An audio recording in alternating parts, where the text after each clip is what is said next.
I mean, you know, all that is cool for the image and all that, but all them is liabilities, you feel me? I'd rather invest in some real estate, you know what I'm saying? Oh, wait, can you repeat that again, man? You up and coming artist. What did you say you want to do? I say invest in some assets as opposed to trick off my money on some liabilities like diamonds. You know what I'm saying? Cars that lose value, so you drive them off the lot. So you're trying to get land. Exactly, homie. A real asset. Take care of my peoples, cause you know it look good, but at the end of the day, you losing value, homie. It ain't appreciating. It's depreciating. It's losing value. What do you think? Why do you think it's so hard for people to get that message? You know, I mean, 1.5, you get guys that say they got to impress the females. Female ain't trying to talk to you unless you blinged out. On the other hand, you got other people feel like they got to show off to the homies and impress them with their riches. I mean, what do you think is how do we get that out of that mindset? Man, I feel like that's insecurity. Material things ain't nothing. You feel me? At the end of the day, it's who you is. Yeah. Well, so you know, and that's the example we trying to set. You know, this shit been going on for decades, and a lot of niggas, that mentality grew into cancer and killed them. You know what I mean? So that's why a nigga want to reverse the mind state in our city, and that's what my whole movement is about. You know what I mean? Niggas might see me as he's a hypocrite because this video is him with his homies throwing his hood up, but nah, you know, I'm just representing where you from. I'm expressing the culture of my city. Yeah. So, you know, and I'm not talking to you niggas that would even say that. I'm talking to the niggas that's listening, the young niggas that's coming up looking at a Nipsey or a J-Rock or a Game or a Snoop Dogg as quote unquote inspiration. Real talk. You know what I mean? I'm gonna tell you the truth. I'm gonna tell you like I love you and I don't even know you. But on wood, if I don't love you, I'm gonna tell you whatever. I'm gonna tell you what's in my benefit. If I love you, I'm gonna tell you what's in your benefit. And repeating the mistakes niggas like us made, the niggas before us and the niggas before them made, is not in your benefit. But I would say that, you know what I mean, you're gonna lay in the bed you make. You're not gonna get away with nothing in terms of the energy. You know what I mean? You might beat the camera or the police. They might not catch you for what you're doing, but the energy is always gonna return to you. So when you just living in this cycle of being negative all day and just putting out negativity and that's the only energy you putting out, it's gonna return to you in a different form than you put it out in. So I would just say, you know, master your energy. Do your best to master your energy and what you put out, you know, and unless that's what you want, you know, because you entitled to whatever you want to create, whatever experience you want to create for yourself. But if you're tired of that shit, adjust the energy. You know what I mean? As best you can. Adjust what you wake up thinking and what you say. And then, lastly, what you do. And that's not an easy thing to do because it's such a pressure in these areas. There's no one answer to how you change the hood or change the reality of what goes on. But what you gotta think about is when you don't have resources, you in survival mode. You know, so being in survival mode automatically rules out a lot of things because you don't care about morality because you don't experience morality. You experience, you know, the need to survive.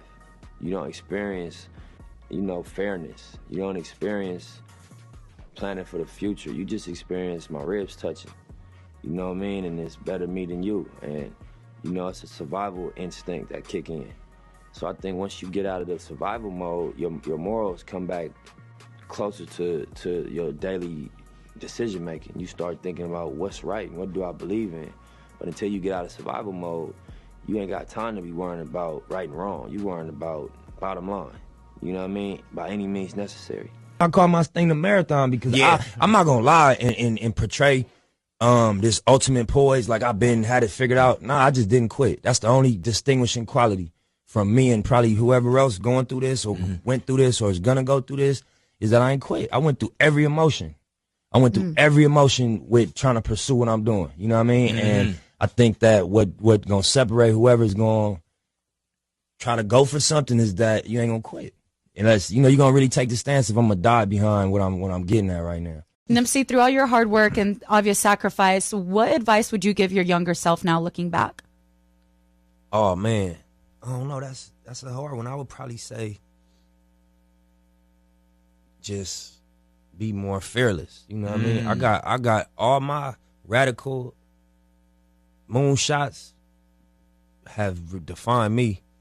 I don't be my downfall. My downfall be, you know, not going crazy, right. and not you know, having a higher expectation. Anytime I didn't set my sight on something that seemed way outlandish, always come back exactly how I seen it. So I think I would tell myself just put way bigger goals, you know, on the wall and just have a bigger vision, have a higher expectation.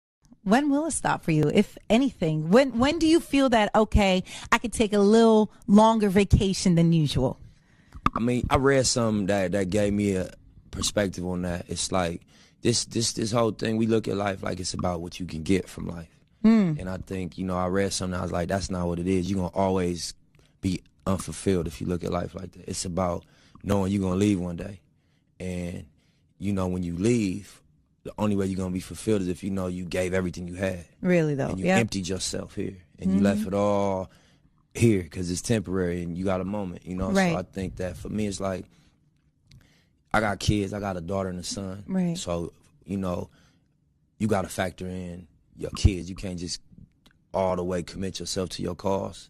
Right. You know, you gotta make sure that you're there for your kids. But outside of that, I want to be in this thing until, you know, I'm out of energy, till I don't have nothing left to contribute. Why do they kill all holistic doctors? Right. Messing up the medical industry. You short-stopping their grind. Why do niggas get killed for hustling in front of a nigga's spot? You short-stopping the grind. And these niggas, they check is billions. You got niggas that get flipped for a couple $100,000. So you playing with some pharmaceutical money, you know. And what's crazy, I'm working on doing a documentary on the trial in 1985 when Dr. Sebi went to trial against New York. Right. Because he put in the newspaper he cured AIDS. There.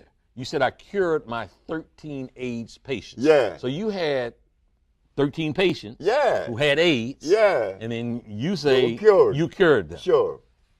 Keep talking. So my mother said, they're going to get you. I said, but Mom, why are they going to get me? Because you must remember that you live in a society that support a certain philosophy and a certain system.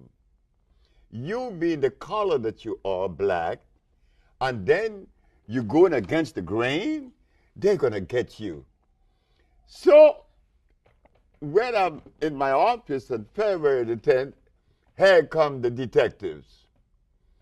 You are charged with practicing medicine without a license, selling product not approved by the FDA, and claiming to cure AIDS and other diseases.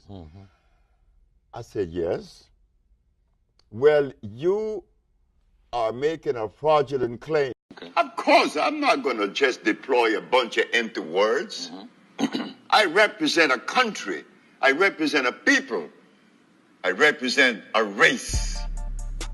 And I represent myself. I'm not going to undermine myself. There's only one disease. The judge said, what is it? I said, you already know. She said, try me. It was a woman, Ann Thelman. I said, Your Honor, when someone has sinusitis, what is obstructing the nasal passage? She said, mucus. And when another has bronchitis, what is obstructing the bronchial tubes? She said, mucus. And when another has pneumonia, what's covering the cells of the lungs? She said, mucus. These people have sickle cell and lupus and herpes and blindness. I was happy. I said, now I could go to all the leaders. I could go to Minister Farrakhan. I could go to Jesse Jackson. I could go to Al Sharpton. I could go to Oprah Winfrey. But what I found out, I was mistaken. I was wrong. They are not interested in the healing of any black people. That's an explosive claim. That is not an explosive statement. That is a reality. There isn't a black leader in America that is interested in the health of the black race. Do you say that because they refuse to interact with you? They are not in the position to respond. If they were, my first case of AIDS was cured in 1984. That's Nipsey's truck right there, the Nipsey Hussle truck. That's the store right over there. The way they got him was like on some military style shit. The way they got him was on some precise military style shit. So, you know, they're saying this is gang related. We're thinking that it's deeper than that. And yeah, the way he was hit, man, looked like he was targeted. The tensions are real high right now. This just happened. Then you know as a journalist. All y'all know, you have to get them all y'all know what's up. All y'all know was it gang related or government? Yeah, man, people know, man. They're trying to make this shit seem like it was gang related. The whole neighborhood, the neighborhood knows. The neighborhood know what's up, man. They're trying to make this shit gang related. They're mad at the reporters. The reporters are talking about it was gang related. We know it was deeper than that, man. Everybody out here know it was deeper than some just gang shit, man. This could be some agent provocateur type of shit. The way it was done, the efficiency in which it was done.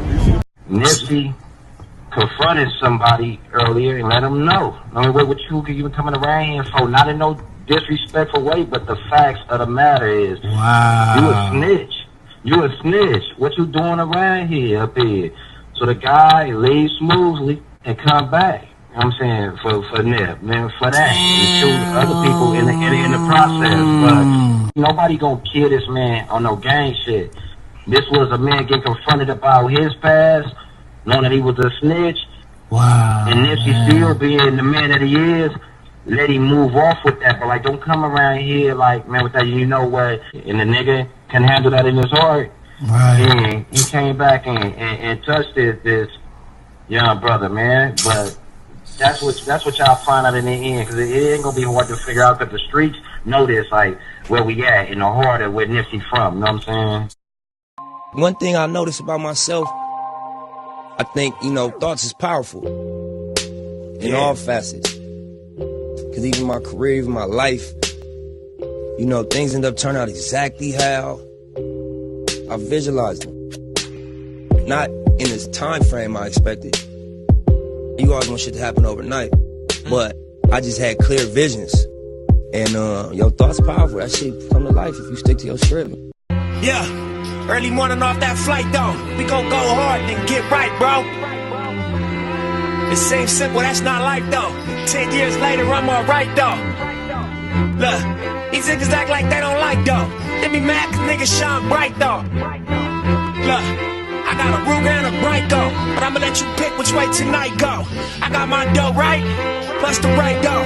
I mean it's legal, pay taxes to them white folks. My procedure, stay cracking till my lights low. And when I die, blue rag around my right folk. 100,000 in my coffin, that's just light though.